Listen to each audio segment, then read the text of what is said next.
Football lovers, sanibonani. Welcome to PK Sports with Bonginkosi. Ngithembe ukuthi ni kahle, niyaphila. Danko. Let's be honest about how Kaizer Chiefs played versus Durban City. It wasn't a convincing win, but a win is a win. That's what is important because such wins make you believe ukuthi even though the performances are not great, but what is important is to win a match. A good thing about this match, a positive thing about this match is that we managed to break last season's record. Last season we needed 28 games, of which I'd say we did the whole season to get 32 points. But this season it only took us 19 games. That's a positive because we saw that there was a positive start when the season started, but everything changed in the recent days. But the important thing is that in these games it's all about how you try to take a risk in order for you to win a match. Because when I made the lineup prediction, I've included Uli Lepo, but people were saying Uli Lepo is lazy, is not good. But one thing I know about Uli Lepo is that he takes a risk, and when he gets an opportunity to shoot, he shoots. Because if you remember, Guti, Uli Lepo is one player in the Betway Premiership that has registered a lot of shots on target this season.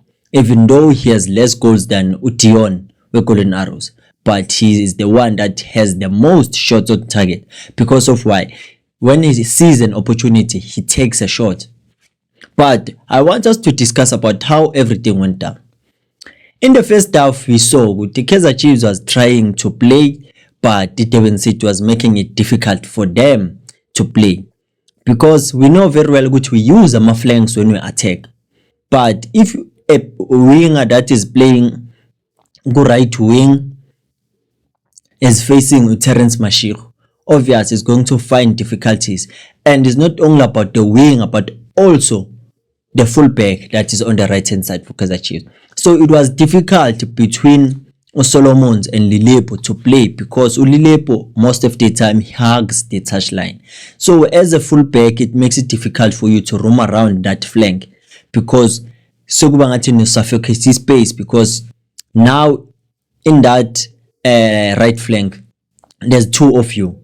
So it becomes unclear what needs to be done, who has to cross for who, because it is understandable when Solomons overlaps, it simply means Lilepo must cut inside so that he can be able to give Solomons that space. But it was difficult because whenever Solomons overlaps, Lilepo umvaleli space. So it makes it difficult. Kuzokwaba ngcono when Mfundo Vilakazi was introduced second half because he inverts inside. That's what it allowed Chiefs to get that goal that they've scored with Lilepo, because Lilepo understood okay, now sibang njenge strike because akasekho Duprez akasekho Dube. So if bengasuloko, I don't think would be solithola goal because it doesn't understand Lilepo okay, if ever kukanje mele ngizithole boxing. But it was a good thing to uzithole endaweni right ngesikhathi esi-right because it was a combination of Velepai to Mfundo to Lilepo goal. But I'd say the game, it was difficult for Chiefs because ubuya from a 4 winning-less streak and you want to win, and obviously the opponent will try by all means to frustrate you. Even it takes them to make sure that you make mistakes at the back. We saw Vuma making a mistake, but fortunately that player of Durban City didn't capitalize. Miguel was looking a bit shaky because he's coming back from an injury, so obviously he won't be his 100%, but they tried to soldier on with Ukunik. But one thing I've noticed with our back four has become shaky now. Even Ukunik, our passes wake, they are very slow.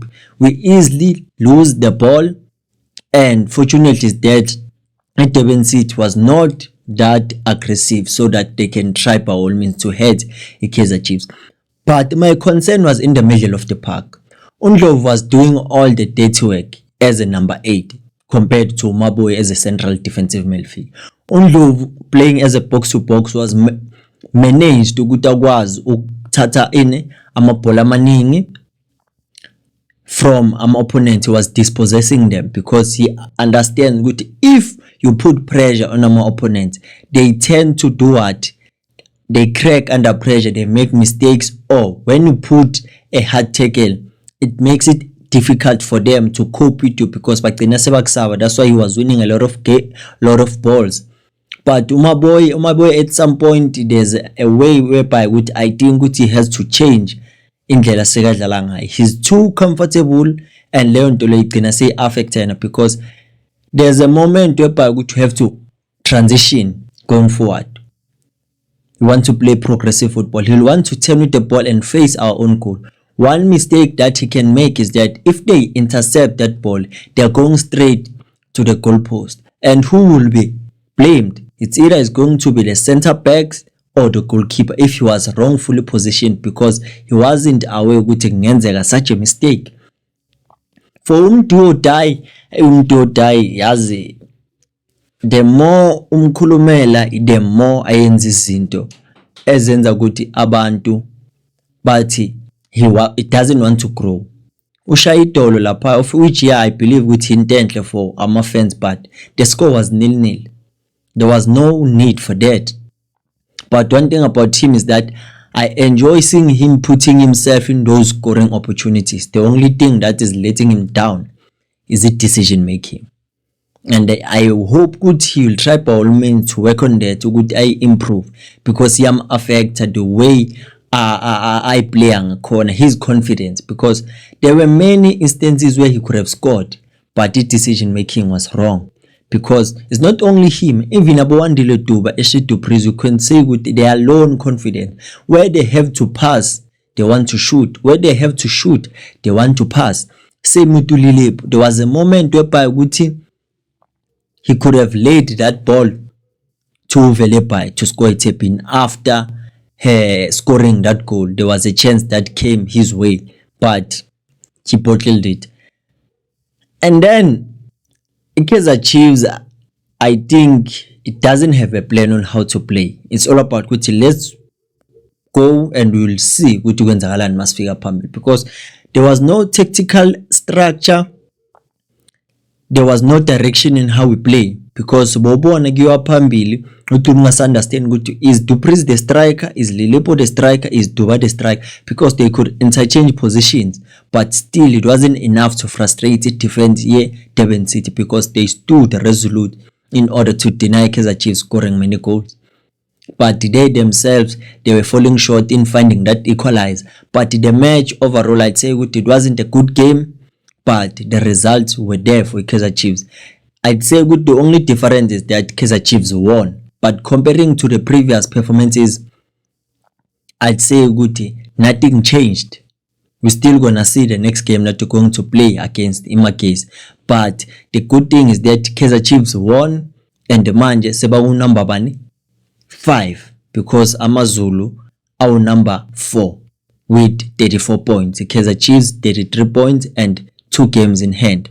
So they have to make sure they win those remaining 2 games in order for them to sit in a better position in the log table so that they can see what will be the goal now. Is it finishing as number 3 for a CAF Confederation spot or number 2 as Kaizer Junior Mtaung put an ultimatum to the coaches? But I'd say it wasn't an impressive performance, let's be honest. But a win is a win. And there's a lot that needs to be improved by players. I think everyone now must understand we are in the second round of the league. Every team is hungry. So if they won't show hunger, they'll get punished. Because I know there's one team that always make sure every season, no matter what, we still have to play Polokwane City.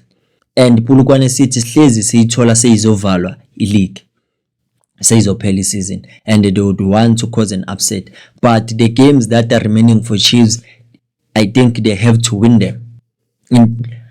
kuseza i-Sundowns, kuseza i-Orlando Pirates, but the whole game I'd say ukuthi the coaches are the most relieved people in South Africa right now, because if the result were not positive, we'll be singing different tune now.